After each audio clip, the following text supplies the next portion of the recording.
Ya podemos, a partir del viernes 18 de junio, adquirir y canjear los bonos de la nueva campaña Getxobono. En esta ocasión se han emitido cerca de 50.000 bonos por un importe total de 600.000 euros, lo que supone un incremento de 200.000 euros con respecto a la partida del año pasado.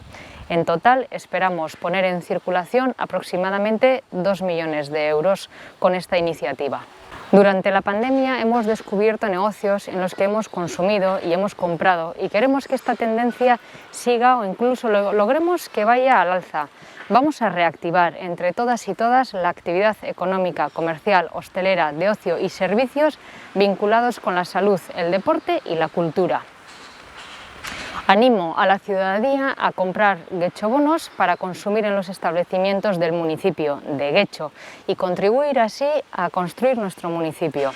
Los bonos se podrán comprar y canjear hasta el 31 de diciembre y podremos encontrar toda la información en la web getxobono.eus.